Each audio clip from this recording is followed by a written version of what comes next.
Hello and welcome to the West Yorkshire Football Show. It's the Swansea City 0, Leeds United 4. Instant match reaction with myself, Stephen Brown, and also joining me, Jason Booker. Well, Leeds fans, not a bad night indeed, and a certain other result seems to have gone our way as well. So it's a very, very good night for the Whites. If you're watching along, please do smash a like on the video. Get your comments in. How does that one feel, Whites fans? Jason, a resounding 4-0 victory, a walk in the park for Leeds, another fantastic performance. Your initial thoughts, mate? How the tables have turned, mate. You know what? I got to be careful not to go too above, like over the top. But I mean, it's the most dominant we've been in a game since, I would say, West Brom away under Bielsa when we battered them 5-0. It's the most dominant championship performance we've had since the last game of the season when we beat Charlton, who were already relegated, if you remember that game. Yeah. It's certainly the most dominant away performance of this season by a mile. I mean, the game could have been over and done with within 12 or 13 minutes. We should have had 3 and been done. We were far more clinical tonight, even though we still missed 2 or 3 chances. We were far more clinical, but I've kind of made point to this on the review last night and a couple of our post matches. The gap is just growing ever and ever bigger between the quality week in, week out that we're seeing between our team and what we're able to display under Daniel Farke's system and the competition. I mean, the Swansea turned up tonight and they weren't trying to let us win the game, but it was so painfully, the gap in quality between the two teams was so big.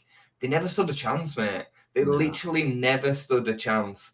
All over the pitch, man for man, we were far better, and the system and tactic, we just blew them away. And teams are trying to play different ways. They're trying to sit back against us now, and because we're able to move the ball quicker, and we're switching the play, and sometimes we go long now as well, which we weren't doing earlier on in the season. Gio picks the ball up in tight spaces and able to commit 2 or 3 defenders. We're just pulling teams apart because we've got so much attacking ability. I mean, for me, it weren't in doubt from 10 minutes onward. No. It weren't like a situation we've had in the past where we've gone 2-0 up and thought, oh, if they get one, we're going to be in trouble. We'd won the game. It was as simple as that. We'd won the game. Delighted, mate. And,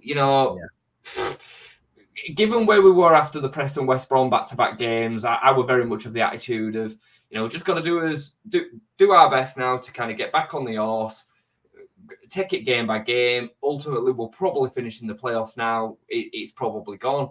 And 7 straight league wins. 7 straight league wins. Southampton, sure, they've lost a game tonight, and we'll come to that, but their form's still been pretty good while we've been going through that run, and we've just kept on going. And, I said to you, I sent you a message before, about 10 minutes, 15 minutes into the game, Leeds were 2-0 up before Southampton had even kicked off. And that would have just deflated the ground a little bit. I know they were away, but, deflated the Southampton fans a little bit. The players might have even heard about it. Fucking hell, they're going again. They're winning again already, On paper, Swansea away is a pretty tricky game for any team. And we're 2-0 up within 10 minutes. This team at the moment is just relentless. It's almost perfect. Yeah. Almost. I don't recall really seeing a Leeds team on this kind of form where it's just absolutely miles above the opposition every single game. And I'm like yourself, I thought after those back-to-back defeats, I was like, well, the automatics are gone now. I just don't see how we're going to get it together and catch them up, because there were so many points ahead of us. The top 3 really were so many points ahead of us at that point. But we've turned it around, and I thought tonight was going to be super difficult. I thought Swansea away, a few days after, a weekend game, and we've got these long trips here, there, and everywhere. I thought, a bit of a banana skin here. This is going to be, we've scored.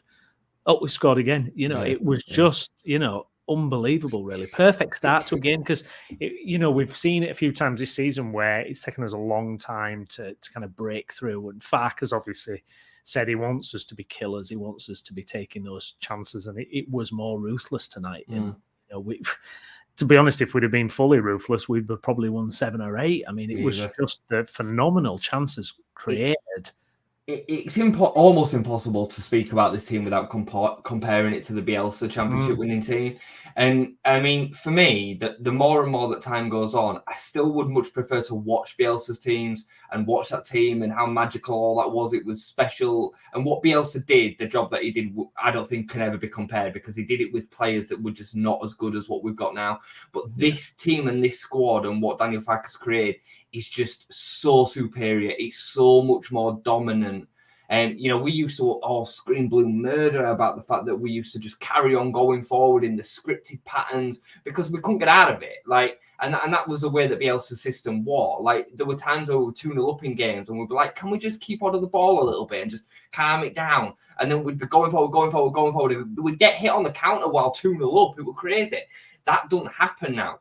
It just doesn't happen. The problem that we've had earlier on this season when we've dominated games is that we haven't got that second and third quickly enough to then be able to see out a game like that. While we're 3-0 up, I ain't got a problem if we're a little bit slower and we pass the ball around the back. And it's fine for me, especially in a congested period of the season where, we want to catch a rest here and there. It makes sense.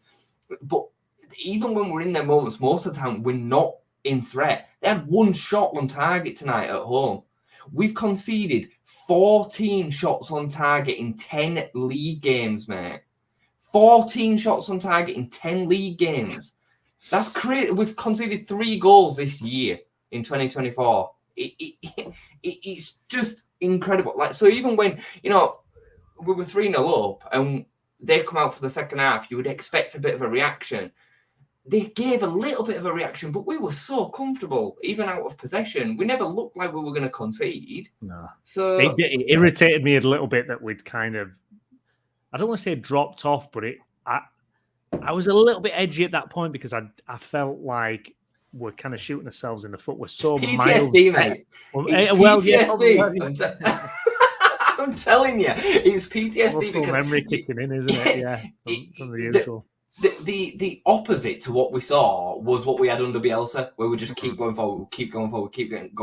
And for most of the second half, we still kept the ball and we were popping it around and we were making them chase. It's just we weren't giving the ball away by going forward and attacking all the time. I'd say they maybe had, I'd say to the 60th minute, they had a bit more of the ball, but that's all it was. Yeah. Can you remember a chance that they had? No. I think they definitely had 1 shot on target, but I only know that because they mentioned it. Yeah, I mean, there were a couple of moments, and first half, where they'd swing the ball in and it kind of beat a couple of men. I think Farke was caught out a couple of times that way, where he's I don't know where he was, marking fresh air or something. But that's kind of all they had, really. That's really everything that they threw at us.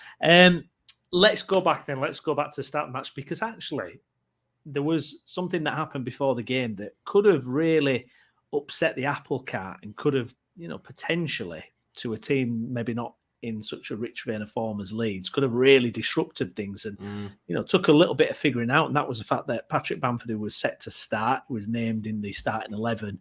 And then after the warm-up, couldn't carry on, couldn't play the match. And Peru comes in. If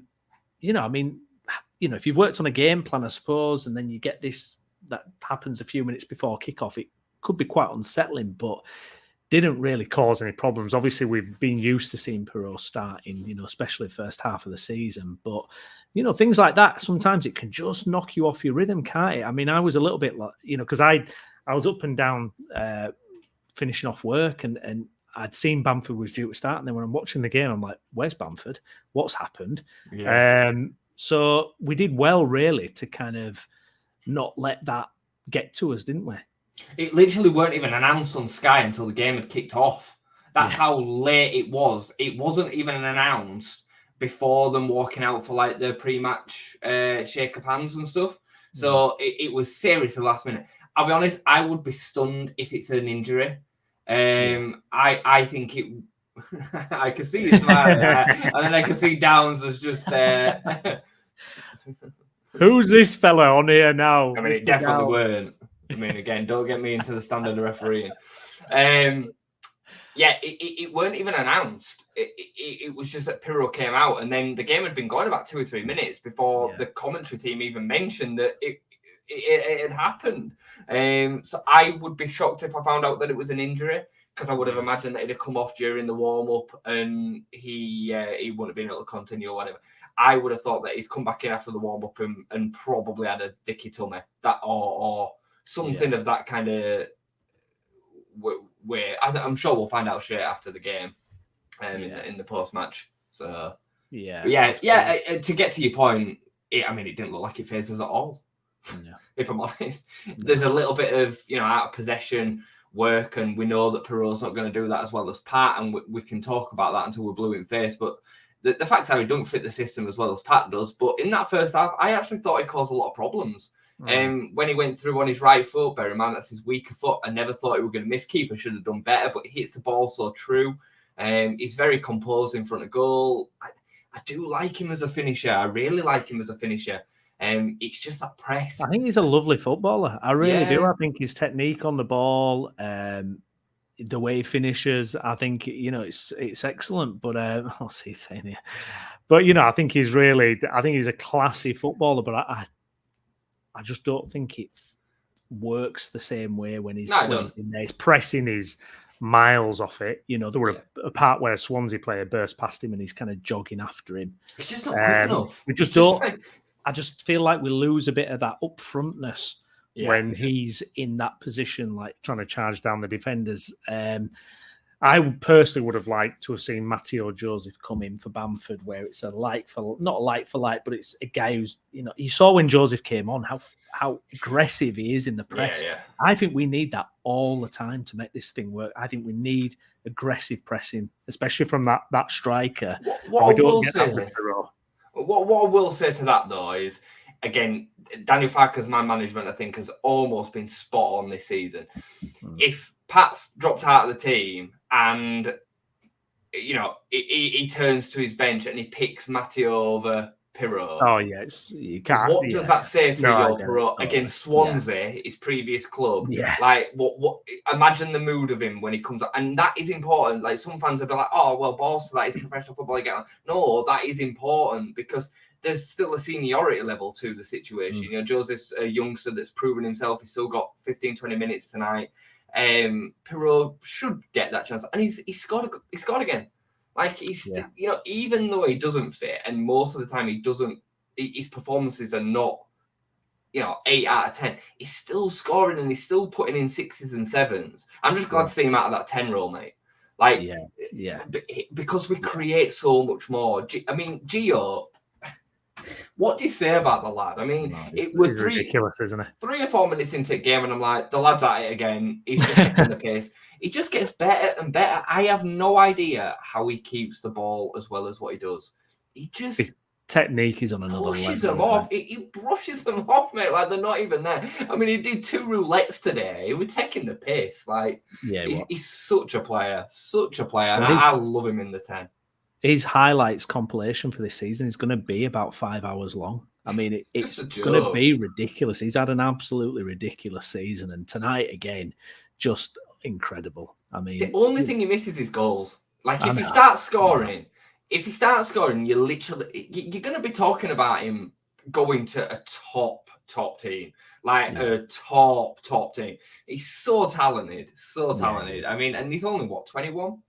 I love him. Absolutely. Did you see the video of him midweek as well? The guy's an absolute nutcase. This is what I mean. He's going to another level because he's kind of endearing himself off the pitch. I think there's a real bond with the fans and his performances on the pitch. It's like the full package, really, except those bloody goals. That's all that he needs, really. Bandy, thanks for your comment, mate. Once again, the game was like man chastising a child. We either win the division or stay in the division. John, thanks for your comment, mate. Today we made a statement to the rest of the league. We did indeed. Let's have a quick look and remind ourselves. Southampton, they lost 3-0 to Bristol City on the road. That drops them into 3rd place. Leeds have overtaken them now. You can see they're sat on 66 points. Southampton still have a game in hand on us, but it's only a point. They'll go above us. They play Friday night as well, Brownie. I don't know if you know that. They play Friday night against West Brom. Away, again, extremely tricky place to go. I fancy Cobbs to do us a favour there. And I think we'll go into Saturday being able to win that game, knowing that a win will keep us securely in second. I mean, for me, I said before, after the last review, I thought it was in our hands. Now it is in our hands. It is. Mathematically, it's in our hands because we've got Southampton to play. So... Yeah, good point. Yeah, absolutely. Yeah, no, definitely. Absolutely. And look at the goal difference as well, Jason. I mean, this is huge now. I mean, we've added 4 onto ours. They've lost 3. You know, I mean, these things make a difference, don't they? And I always think the defensive side of it also gives you a really good indication 100%. Of how a team's going to do. You know, the better the defense, the more chance you've got of winning the league, or certainly, you know, getting promoted automatically. We're just 100%. Not conceding chances, never mind goals. 100%. Well, I said it to you again before stream. Southampton have conceded 6 in this week against Huddersfield, who were pretty turgid, and Bristol City, who are pretty bang average. We've conceded 3 goals in 2024, and we've conceded, I think it's now 14 shots on goal in 10 league games. Yeah, that is phenomenal. Phenomenal defensive work, and it's all the way through the team. You know, the press at the front. You know, you made the point about Pirro, but even when Pirro's there, you've still got Somerville who's hounding players to death. You've got Nonto doing a great job of it. Dan James does a great job of it. You know, the press, Kamara, they're all at it. Gio, away from all the flair and stuff that he does, off the ball work, that he gets through, it's unbelievable. You know, so it's right the way through the team. I mean, Melly is having nothing to do. Nothing to do. No. It's crazy, isn't it? Absolutely crazy. Nigel, well done, Leeds, and a brilliant away with 4 goals, second place, and my team won 4-2. Happy days, go up, automatic Leeds. Yeah, there we go. Nigel, cheers for that, mate. Let's get to the goals then. Somerville doing Somerville things. He's now registered 25 goals and assists combined across all competitions for Leeds this season. I mean, a classic Somerville goal, isn't it? You know, cutting in, and you know, I mean, it's just what he does, isn't it? It's his bread and butter. We haven't had enough of them this season where they've hit a defender and go in. No, I know. We've had barely anything like that, have we? No. When it happened, I was like, oh, that's unusual. Either usually Cree bends it in the top corner, or it'll smash a defender and go out for a corner at best, or deflect away. Whereas, ended up in the back of the net, which was nice. So. Yeah, I mean, it's phenomenal. I mean, again, tonight, it was just constant thorn, winning the ball back high, as I mentioned before, and just a constant problem for him to deal with his pace and the way that he moves with the ball. I mean, he could have had another 2 or 3 and a couple of assists tonight if he'd have just... There were a couple of times in the first half where I'm like, release, and he just didn't... But that's where he's at. He's always like that. So, It's what you get. I mean, when you've got him, you know, Rutter, you've got Nonto on the go. You know what can you do with that? We're getting trolled by Mr. I keep seeing Downs popping up. I know, mate. You think you're turgid now? Wait until Rooney takes you over. Yeah. You'll be extra special turgid then. Leeds, watched from the States at work, so difficult not to be running around the office every 50 minutes. Yeah, absolutely. It's just a joy to watch it, innit? I mean, right now it is, maybe not for Downs Day, but for us as fans, especially given how much we've suffered over the last 2 seasons, watching terrible football and, you know, suffering with losing every week and getting relegated and all the rest of it. Like, it's not fun. Right? I mean, it is the most dominant we've been consistently for a 2-month period. I would say since I can remember. Like, anything like this. Even under Bielsa, because we went 7 wins in a row under Bielsa, I believe it was in 2019-20, the first season. Yeah. Even then, we had games where we did this, but then we went into a game where we really didn't, and we kind of stunk out a 1-0, or we managed to get over the line. I remember going to Reading away and winning 1-0, a Jack Harrison goal late on, and it was beautiful to watch, but it was never as dominant as this for such a long period of time. in the games as well. I mean, we were saying earlier on in the season that we were inconsistent over 90 minutes, and there were large parts of a game where we would dominate for 30 minutes, but then we would go out of a game for 40, 50 minutes and not dominate it. We just dominate in 90 minutes. Even out without the ball, we still dominate in the game because the opposition never look like they're going to score. No. It's an unbelievable. It's just unbelievable by the players and Farke to be able to create it, I think. Yeah. David raises an interesting point here. Do you think we can give Chelsea a game? You know what, David? I think it's going to be fascinating. Actually, I'm really interested to see how we cope against. Actually, Chelsea have picked up a little bit of form last few games as well, so it should be a good old battle. And I hope that we show what we can do. And it's going to be fascinating to see Somerville, Rutter, Nonto, if those guys play up against Chelsea and what they can do. And with the confidence that's running through the team at the moment, who knows? We've got nothing to lose, Brownie. We've got absolutely nothing to lose in that game. I'm more interested to see how we set up. Like, do we set up to play exactly like this with keeping the ball, knocking it about? Because we're going to get put under a lot more pressure. You know, the likes of Conor Gallagher's fantastic at pressing. His energy levels are insane. So I would be really interested to see, can a Kamara and an Archie pop it around in the way that they do. When Kamara then goes into the left side of the pitch, can him and Cree and Gio all interchange in the way that we've seen at championship level? It's going to be a lot more difficult. We're going to have to defend as well as we have done all season to be able to keep them out, because we've got, you know, fantastic attacking threat. You know, the likes of Mudryk spinning off Archie. You know, think what you want of a player like Mudryk coming up against, you know, right now a championship centre midfielder who's filling in at right back. Yeah, I would imagine he's going to have some success. Think about what they could do with Firpo down that right hand side. You know, they're going to be going for it as well, aren't they? Because you know they're miles off in the league. You know, they're already in a League Cup final. They're going to want another trophy in the back pocket, so they're going to be bang up for it, aren't they? So it's going to be, and they're at home. Yeah. So it's going to be a tough game, but it's one that we can just go into and think, well, if we lose, we lose. But let's enjoy it. Let's see what we can do. And I truly believe we can cause an upset. Absolutely, we can go into that game with some confidence that we can win. Like, it's not like we're going to play Man City or something like that. Like, you know, they are definitely there for the taking. So, yeah. Absolutely, yeah. Get Somerville on 39-year-old Thiago Silva. Yeah. Yes, please. Come on. It's unbelievable that he's still their best defender, isn't it? They're nearly 40-year-old. It's crazy. Yeah. All that money that they spend. Yeah.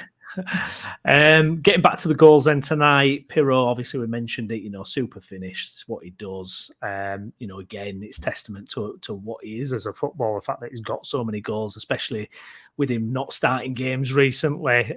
Classic kind of Pirro, wasn't it, really? Yeah, I really liked it. I mean, I think the keeper should have probably done better. But it comes at him at such pace. It's almost too close to him. Like, he can't kind of get his hand to it. But yeah, it's just typical Pirro. Don't overthink finishing. Because he's so good on both feet, he takes it onto his right side, which is his unfavoured side. But that opens up the space for him to strike it without the defender being able to block it. It's just a typical Pirro finish. There is nobody in the squad that I would prefer to be in that position. The chance that Nonto has not long after that, where he strikes it straight at the keeper, if that's Pirro, it's 3-0.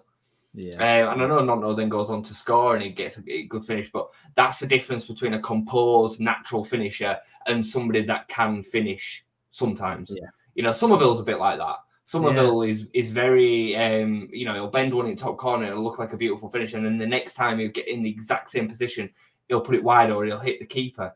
And we all know what Gio's like. Pat's like that too. You know, Pat is exactly the same. They all have not really killer finishers, whereas Pirro is. You know, Jermaine Beckford was. You know, Ross McCormack was. You know, these players. Chris Wood was too. Chris Wood absolutely was. So yeah, it can be frustrating, but that's what Pirro's, you know, so good at. And I wish we could find a way to get him on the end of more chances like that. But the facts are, he just doesn't have some of the skill set that he needs to be able to do that in a Farke system, playing on his own as a 9. He just doesn't. So, but yeah, I really liked it. I thought it was a great goal. No, exactly. it was like watching those Norwich Championship sides this time of the year. They just started taking the mick, and now Farke doing it again.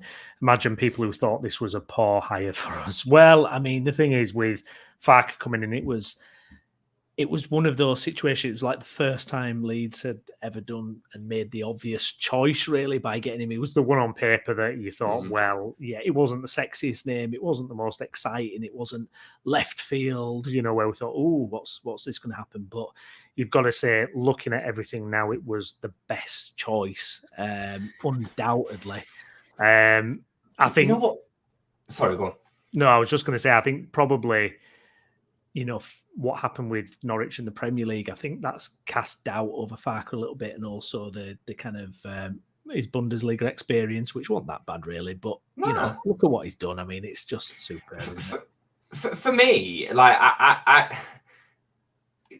we were right to question certain things during this season that didn't really add up. Whether it was his subs at certain times, whether it were playing Pirro in the 9, whatever. Like that's part of being a football fan. But what I will say, and what I think he's done extremely well this season, is he has changed and adapted and reacted. Luke Ayling, earlier on this season, he was playing him. He was kept on wheeling him out. Eventually, he was like, this ain't working. You're not right for me. You're not my man anymore. Archie, he had the balls to then put Archie Gray in there and keep him there. Jed Spence, clearly a bad egg. Like, he had the wherefore as a man manager of people to say no. The situation with Willie Nonto, Sinistera, all this kind of that he's had to deal with. I think he's done incredibly well. For me, I thought it was the best appointment in the summer. I think that's elevated even further. I think he's done a fantastic job. Job. I don't think we can say enough. No, I don't know what Neil means. Why the negativity when we win 4-0? It's Leeds United PTSD. If there's any negativity coming through, that's exactly what it is. I don't know. Well, when's there been negativity tonight? I don't know. I'm not sure. Anyways, Nonto's goal, he had a great chance just before he got his first goal that he should have probably scored, but we'll let him go because he does bang a great goal away the minute after. Some great play. Archie, what a ball through. I mean, clipped ball through, perfectly weighted. And then Nonto tears the defender apart and clever finish, composed. For me, that's Nonto at his best, where he's, it's what he does, isn't it? Brownie, that pass by Archie, it wasn't just the pass. If you watch it back, you'll notice that Archie realises that Gio's run offside. Yeah, I don't know if you picked up on this. But he noticed that Gio had ran offside. Yeah. So he checks it back, drags it back, opens up space for himself, and then Nonto makes a fantastic run. You see, he runs, jinks back, and then runs again to get Fulton away from him to get the space to run into that area. And Archie's pick over the top. It's a beautiful goal. And honestly, Archie's wherewithal and awareness of what's going on around him, and then the ability to obviously execute the pass. It was a fantastic assist.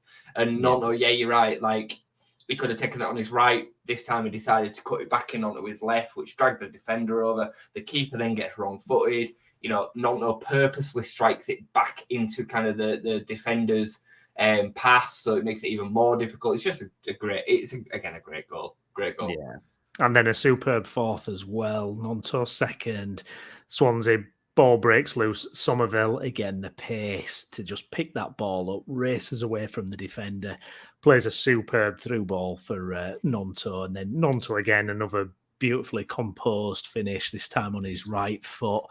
I said to you, with Nonto, you got Dan James back in the team, back in the squad rather. He's fit. He comes on and he looked dead sharp when he came on as well. He looked up for it.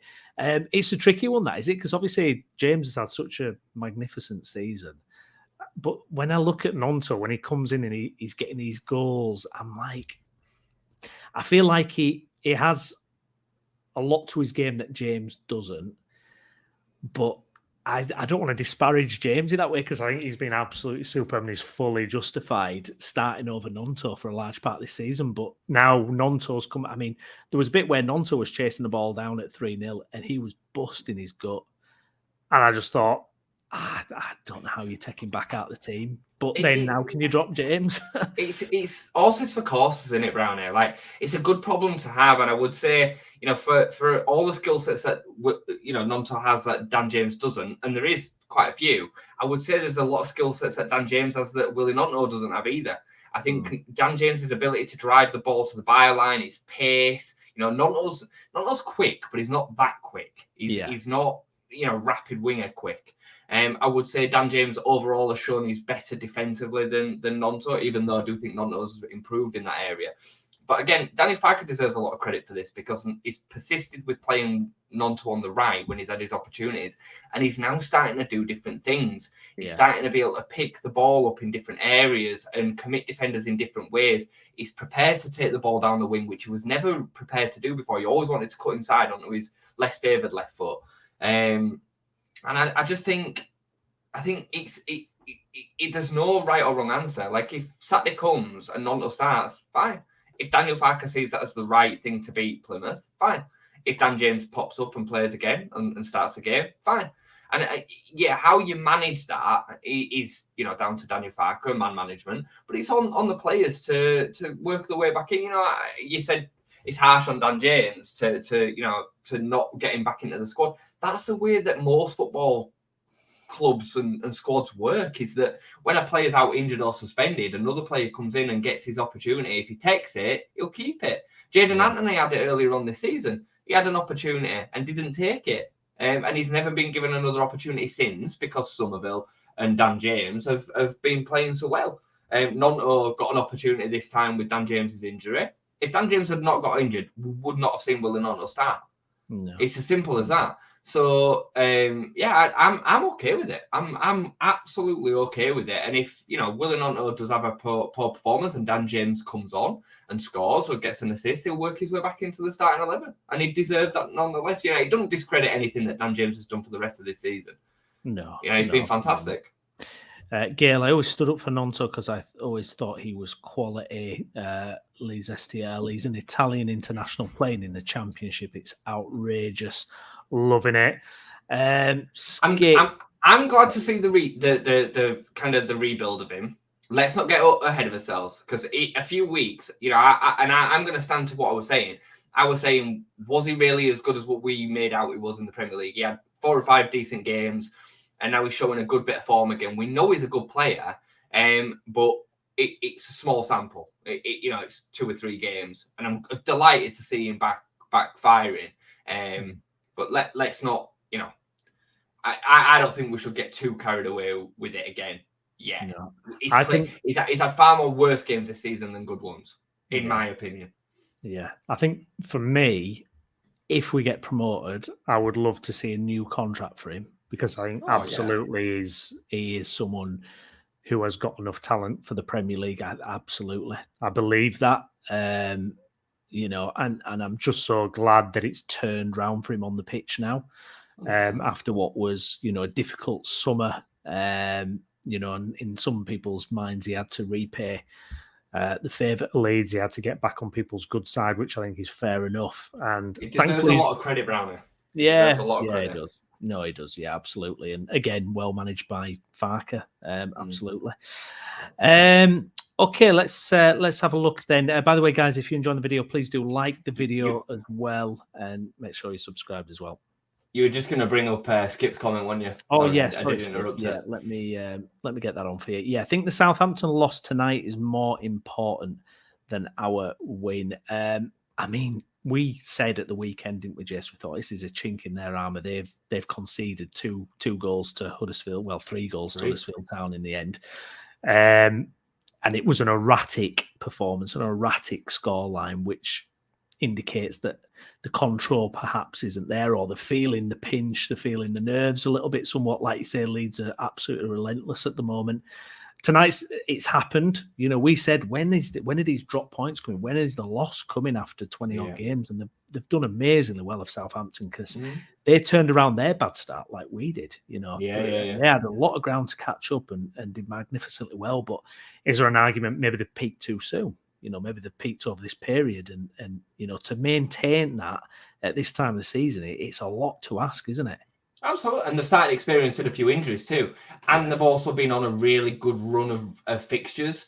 They've still not played. I think it's any of the top 6 away from home or something like that. They've got us all to play anyway. They've not. I think they've not beaten anybody in the top 10 since September. I think that is what it is. So kind of gives you an idea of the fixtures that they've got to come. And tonight arguably was a tricky fixture, but it wouldn't be considered as one of the really dangerous ones. We went and we destroyed Bristol. Yeah, we made them look like an under-10s team, played a man's team. Similar to tonight. Yeah. Similar to tonight's game. I made the point before the stream that we played Bristol at home and made a bit of hard work of it, and then played them away and totally flattened them. A couple of months apart. It shows how much we've evolved. And we did the same with Swansea. If you remember against Swansea, we were 1-0 down after a minute. And we ended up winning, I think, the game 2-1, I think it was. But we made a bit of hard work of it. It was a tricky game at home. In the first half, if I remember rightly, they had 20-25 minutes where they dominated the game, Swansea. They played really, really well for 20 minutes or so that first half. Controlled the ball, knocked it about nicely. Tonight, it were men versus boys. There was such a gap in between the two. And Southampton have not just been beaten 1-0 tonight. They've been pumped. They've been really well resoundingly beaten. So, what do you think that does there to their confidence? Are they kind of now, going into that next game? Is it, if you lose and you're in that dressing room 3-0 and you've seen Leeds go above you, now there's just one game in hand left and you've got to win it to get that second spot back. I mean, and you're playing Friday night against West Brom. I mean, that's tough. They're only human. It's not like they get a nice home game to go to now where they can kind of have the fans behind them. Going to West Brom away, as we know, is a tricky place to go. Corbs is a top manager setting his team up to stifle the opposition. And, I'd be really fancying Corberon to get something out of that game. I thought they beat Bristol tonight, and I thought they would draw against West Brom. I thought they would take 4 points and we would take 6. That's what I said. And even better has happened. So yeah, absolutely. I think they're gonna struggle to keep with us now. I really do. I think we can keep on going. Yeah, indeed. Martin, interesting one here from Martin. Other content providers were saying James shouldn't be at the club. Pirro is rubbish. Farke is clueless. Where are they now? Unfortunately, content providers do not know what they are talking about. What I would say, Martin, and thank you for your comment, is, I mean, when we lost the back-to-back games, I've got to admit, I don't know if I did it on stream. I probably did. I probably expressed some doubts about the Farke thing. And I think, we do have reactions to what we see, and it seemed to kind of not go off the rails at that point, but there were a few issues that concerned us. And, we come on and we've got to make opinions. We've got to say how we feel on these things. And you can look foolish, just a few weeks later for what you've said. But, you try and be as balanced as you can on these things, but sometimes, it just the emotion takes over, I guess, because we're all desperate for Leeds to get back up, aren't we, really? The thing I'll say with that, Brownie, is that, like, if you're going to be prepared to come on and create content or, expose your opinions to X amount of people, you're going to have times where that will then come back and bite you on the bum. And the facts are is that if we didn't do that, people wouldn't watch. But there'd be no interest in what, because otherwise we'd just be sat here basically giving the game a commentary. And like the facts are, you can only say it as you see it at the time, and things change. You can change your opinions. I've been very vocal about my feelings on Junior Firpo, and the second he has a good game, people come for me on Twitter and say, "Oh, you said Junior Firpo were terrible." Yeah, I'm still telling you that Junior Firpo's terrible, but he can have a good game, and I can then say that game he played well. Like there's nothing, I'm not absolutely. That's just the way that it works. So yeah, I think if anybody has said that James shouldn't be at the club or Farke wasn't right or Pirro is rubbish or whatever, I think you can only identify in that moment what you see. I think the way that you articulate it can be the problem, because a blanket statement like Joel Pirro is rubbish is just factually incorrect. Saying that he's not suited to the system, and you can show examples of why you would say that, makes sense. Dan James, everything that we've seen of him in a Leeds shirt before this season was pretty inconsistent. I thought that it would be good this season. I remember saying it to you pre the season. I thought it would be good. This is, a level that he's excelled at years ago before the experience of Manchester United, Leeds, Fulham, and that's been proven to do so. But a fan saying, well, he was terrible in front of goal, his crossing's inconsistent and stuff, that would also make sense. And that wasn't wrong. But Daniel Farke has coached him very well this season and developed his game, and he's been a hell of a player for us. Yeah, absolutely, Martin. We all have opinions. Some are over top, not you guys. You guys are more objective. No, I appreciate that, Martin. Thank you. Not always easy, but we do try. Gail, I know you're off to bed now. Good night, Gail. Why was I worried about tonight's game? Yeah, indeed. PTSD again. Yeah. Diggler, do we know what happened to Bamford? He was on the team sheet but got injured before the game. Well, let's have a look and see if there are any comments from Farke yet post-match. I'm just bringing up some Adam Pope tweets. Apparently, Bamford felt a problem with his leg in the warm-up. Not sure if it's a muscle or a ligament issue yet. Farke did give massive compliments to Pirot for delivering at short notice. Doesn't sound too promising. He says, not sure of the extent of Bamford's injury. He just hopes it's not too serious. Farke also says on tonight's match, it's the best execution of a game plan. Not being deflected in his focus with Southampton's defeat, all about looking after our own business. I hope Bamford's okay, because he's been a huge part of this run, hasn't he? And he will be missed, won't he? Despite everything, and we've talked many times about the kind of Bamford redemption story, the Bamford arc of what's happened, but he's been crucial to this improvement, hasn't he, over the last few weeks and this form that we've been on since the turn of the year. If he is injured, I mean, this was always a possibility with Bamford, wasn't it? We've lost him for large periods of time in the past, so it was potentially always going to happen. If he's out of the team now for a little bit of time, what happens next? You think it's just going to be Pirot? I mean, are you worried about how that may affect different games? What's your thoughts on that? Yeah, I mean, this can happen to any player. Like, it can happen to any key player in this team at any time. Injuries happen in football. We're going to critique it a little bit more because it's part and he's had an injury record, but we could also just be quite kind to him and just say, he's got himself back in great shape this season. He's not been in and out of the squad every week. He's been available all season. He's been on the bench while Pirot and Rutter were playing them roles. He got his opportunity, he took it, and then he's played every game since, pretty much, by an odd rest era there. So I don't think we should be too unfair on him, and hopefully it's not a big deal. Does it change us for the rest of the season or the imminent? Yeah, absolutely, because Pat is, an out-and-out 9, and he fits the role in this system way better than anybody else does. It's not just a Pirot situation.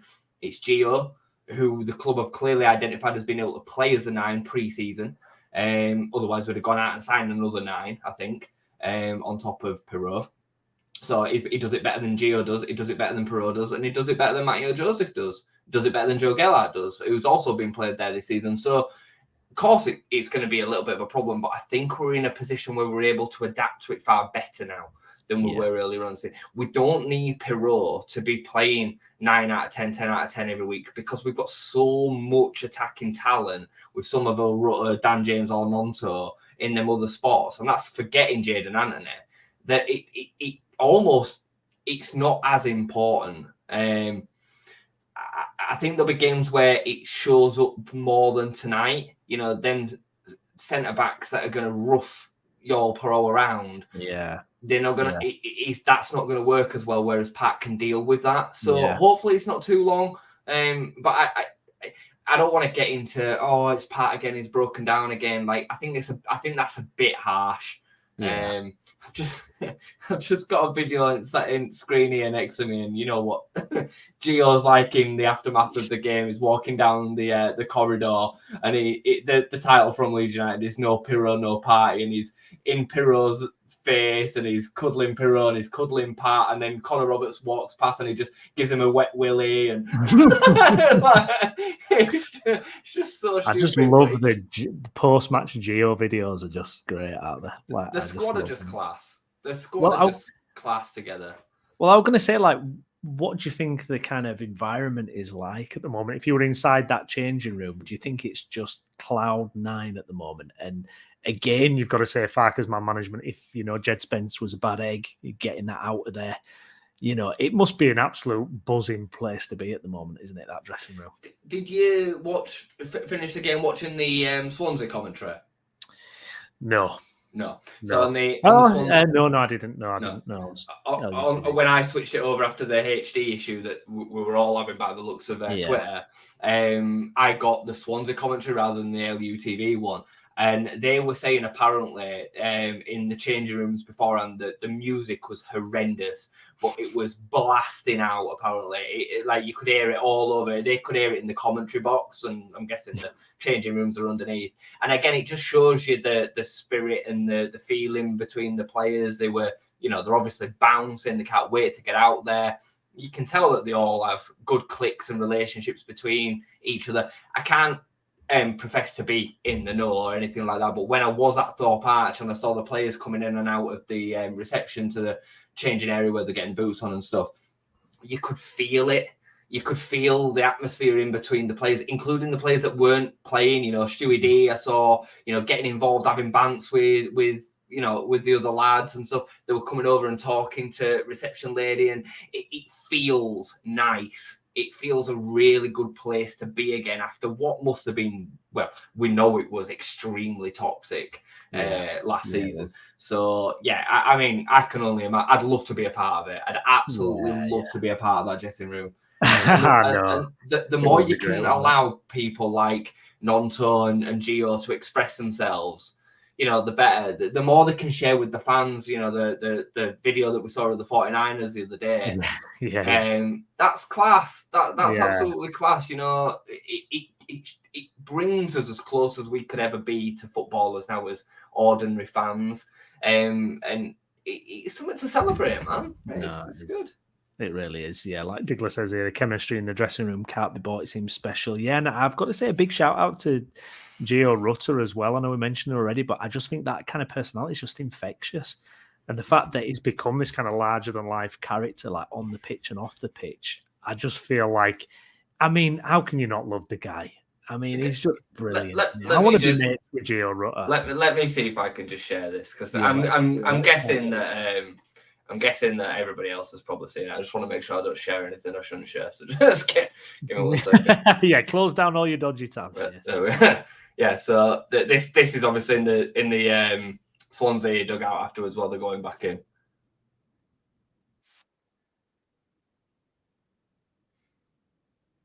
Have got any sound coming on? I can't hear anything there.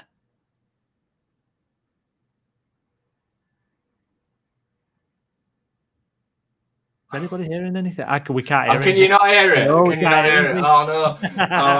I didn't know whether you could hear it or not. But, I mean, again, we just... I just saw your happy little face watching it then. I was like, Pirro was just saying, you're not saying anything to the camera. We won 4-0, bro. We won 4-0. And Gio goes, oh, no Pirro, no party. You've got to be here too. And then obviously he does his let's go.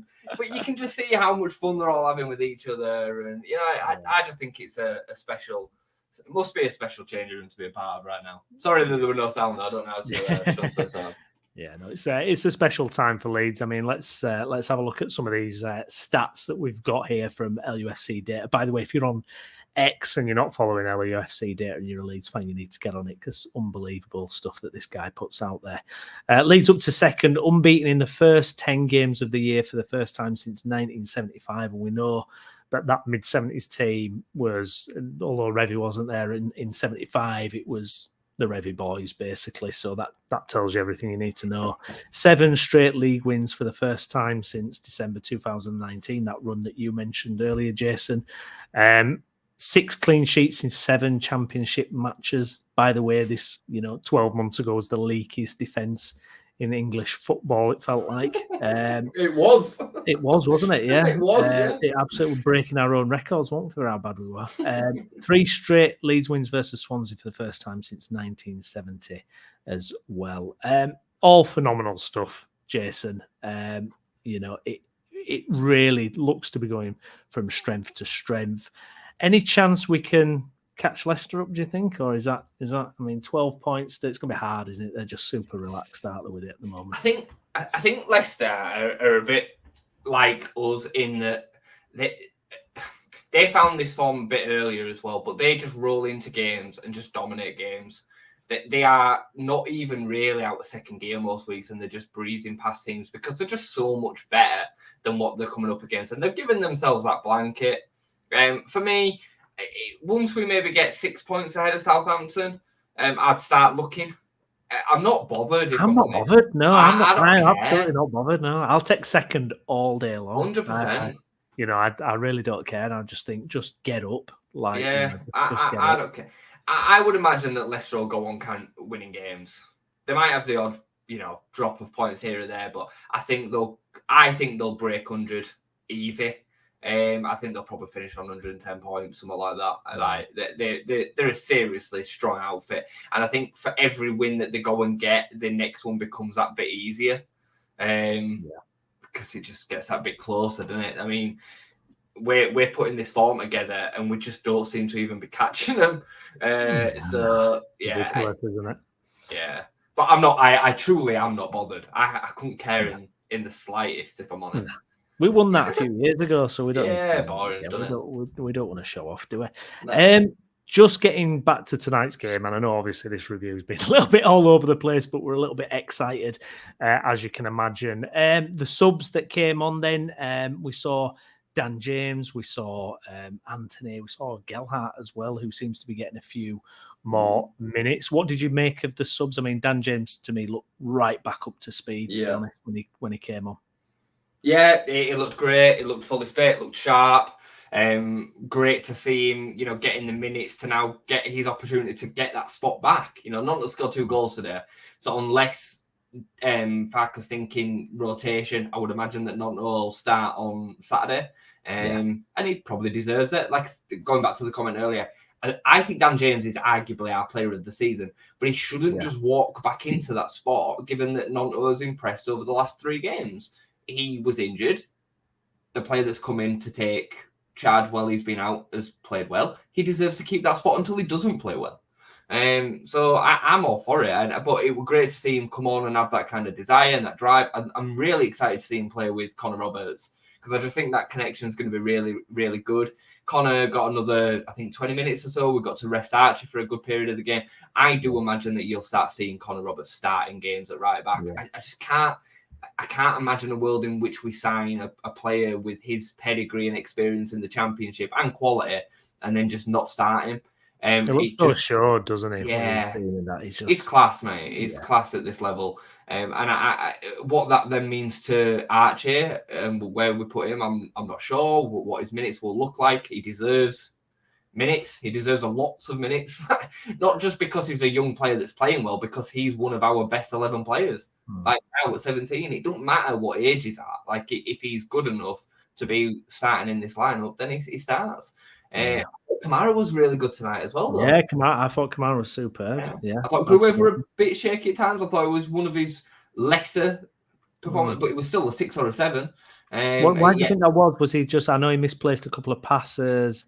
It was just a bit more careless with the ball. I thought as the second half grew on and the weather got worse, I thought he really struggled at times to kind of just make sure he was delivering the passes off and concentration a couple of times. But I'm being super critical. I'm being harsh. Like, for me, somebody mentioned earlier on about where the Stroik get back in. He just doesn't. Yeah. He doesn't. We look so much more assured with Ampadu and Rodon, and I think part of that conundrum is having Gruev in front. Creates proper balance. I didn't think Farke had a good game today. We know we spoke about it before stream. He's just so bloody careless, but he gives us so much more balance having the left-footed player on the left side. So he for me, he has to start whenever he's fit. He plays. Yeah, so, Indeed. I also like the look of Joffrey on this kind of recent return to the squad as well. For me, he looks to have a bit of sharpness that he didn't have earlier. And I just wonder, with a clearing of the decks, Pervader's gone, that kind of thing. I just wonder if it's put a little spring in his step that he's going to get some more minutes. But for me, I think, it's difficult to say. He only had like 10 minutes or something, but he looks a little bit sharper than he has at previous times this season. It was really good against Plymouth when he came on in the replay. I think the fact is that he out of all of that crop, he's now still the one that's been kept around and got a pathway to the first team. Greenwood, Browqney, there's others that have kind of come into that batch and then gone. Paveda, I would kind of class into that as well, and he's still been given chances. So clearly he's applying himself right, and he's showing to Daniel Farke that he wants to be involved and play. And if he comes on and takes some of the opportunities, then great. He's shown us in the past that he's got some ability. I think the problem is with Gelhardt, as we've mentioned several times before, is what is his position. But I think from what we've seen recently, when he comes and plays off the right, he can be a real threat. The problem that he's got in that position is he's got arguably the player of the season in Dan James, and Nonto now rediscovering his best form to come ahead of. So, he's only going to get kind of filling minutes in here and there, but it's a good problem to have, mate. Yeah, no, indeed. Let's look ahead then. It's another long trip on Saturday. It's a lunchtime kick-off as well against Plymouth. Obviously, we've just beaten them in the cup. Is it just a case of let's just repeat that, but make sure it's inside the 90, obviously? But, I mean, if we turn up and do anything like what we've done tonight, I mean, it can only go one way. But this is the kind of thing where we've got to be switched on, haven't we? We've got to think, no, let's focus, let's keep going, basically, and don't let anything slip. They'll be sick of playing as well there. I know that. Plymouth. Yeah. The one thing I will say about the 3 Plymouth games is we've dominated pretty much every minute of all 3 games, but we have come out of 3 90 minutes technically only winning 1 and drawing the other 2. Even the replay, we dominated the whole game. I think we hit the woodwork 3 times. We hit the crossbar twice. Joffrey hit the post later on as well. And we conceded 1 goal to 1 chance from a long punt free kick. We need to turn up and do what we did tonight, where we set about them early, we get 2 or 3 goals, and they won't be able to live with us. They're very, very similar to what we've seen in that Swansea side tonight. They've got some okay players. Morgan Whittaker can cause you problems. They've got a couple of decent players within the squads, but ultimately they're not a great side. They're towards the bottom for a reason. Home Park's a difficult place to go. They are very good at home. Some of that is to do with the journey that the away teams have to make and all the rest of it. But again, if we're going to finish in the top 2, we have to go there and win that game. It's as simple as that. They'll have Adam Forshaw be back in with a point to prove, and would guess he will start. He's played every game that he's been available for. He couldn't play against us in the cup because he was cup tied for playing for Norwich. JB can't play, but them 2 have been playing together, which is a bit of a twist of fate, isn't it? Yeah, a bit strange. So yeah, I think we win. I think we win comfortable 2-0. Yeah, I hope so. I mean, to be honest, that's the end of our kind of midweek long trips as well, because after that we get a bit of a decent break. It's not until the following Friday that we play Leicester, and then that's followed up with that huge game against Chelsea. But for me, the players seem to be loving it. I mean, I was concerned about the number of games, but if anything, they all just look sharper and more focused and ready to go, really. I'm not any more worried about the Leicester game than I am Saturday, mate. Every game kind of feels exactly the same. I don't, earlier on this season when we played Leicester, we dominated the game for the majority of the game against, arguably the best team in the division. And I think since then we've come on even further, and at home, I think we're formidable. Leicester, if anybody's going to threaten this home record, it probably will be Leicester, because again, like I said earlier, they come without the real shackles of worrying about the result. Yeah. They can let themselves go, whereas we need it more than them.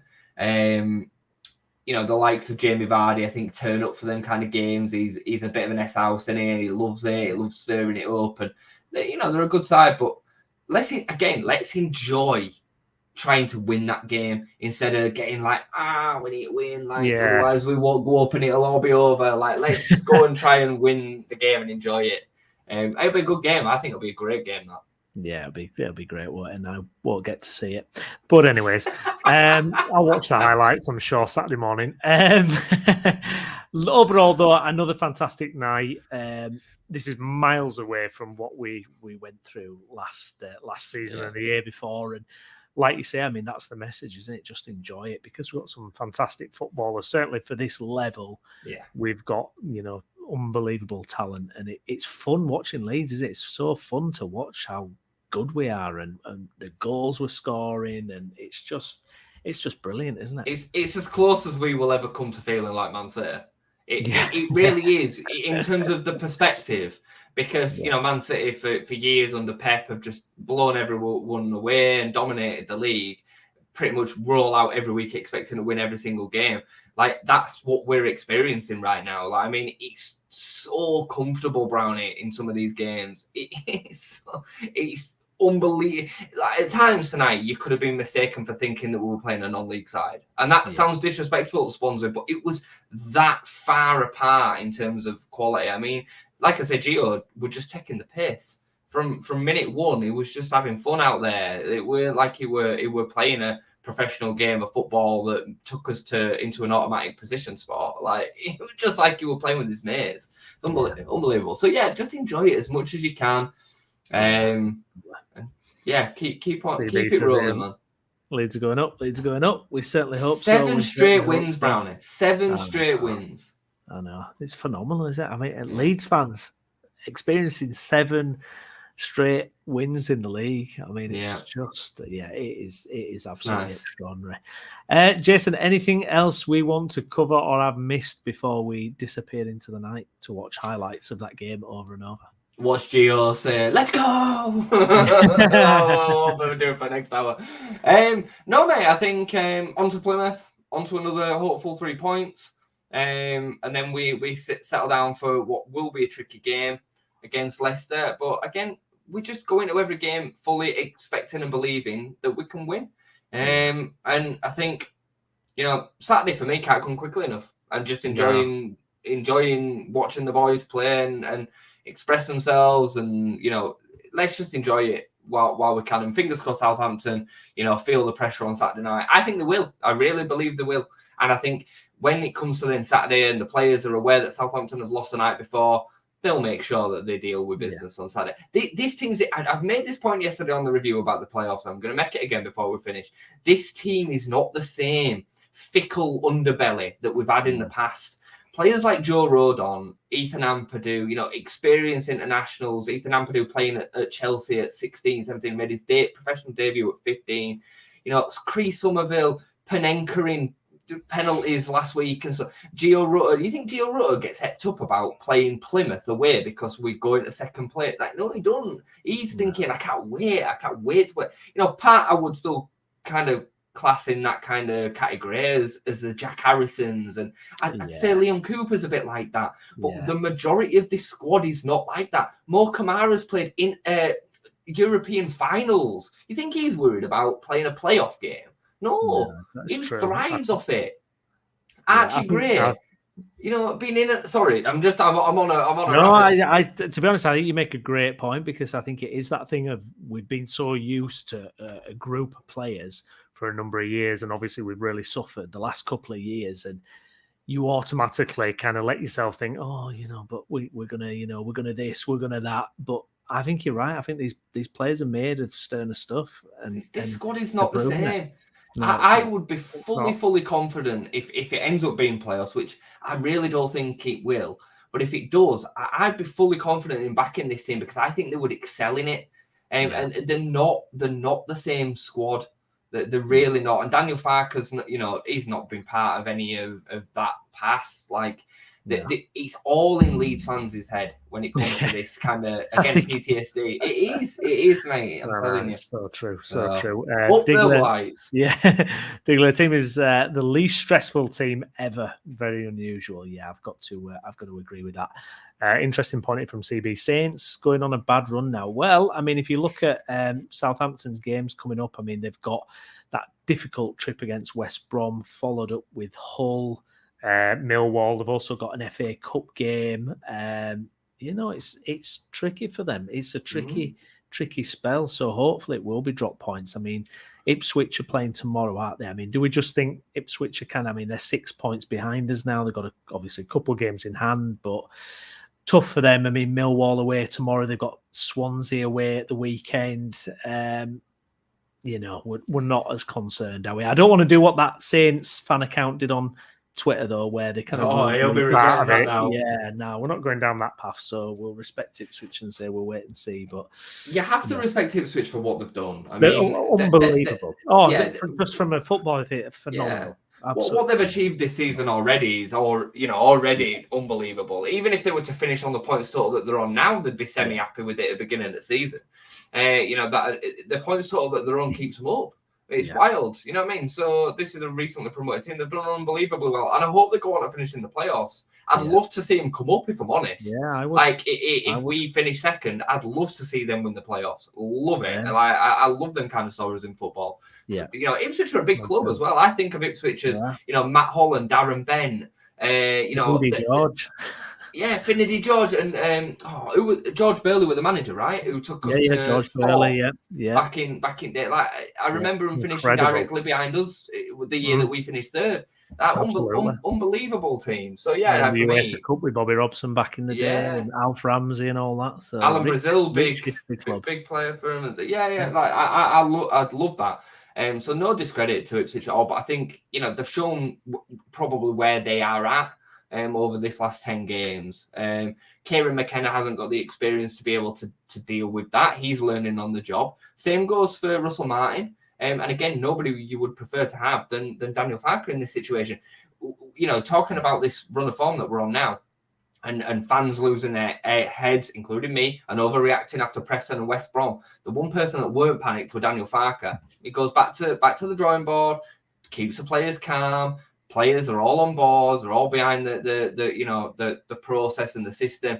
Came back in the new year and they've absolutely smashed it. For me, we're in good hands. Yeah, absolutely indeed. I think that's a perfect note to end it on for tonight as well. Guys, if you've enjoyed the video, you've been watching along, or if you're watching this later, please do like the video, get your comments in as well, and also subscribe to the channel for more content on Leeds United and our other teams across West Yorkshire. Myself and Jason, we will be back at the weekend. We've got loads coming up on the channel as well, so do keep an eye out for that as well. Maybe after do the review when I get back from whatever non-league game I go to on Saturday. What are your options? What are your options for the non-league game?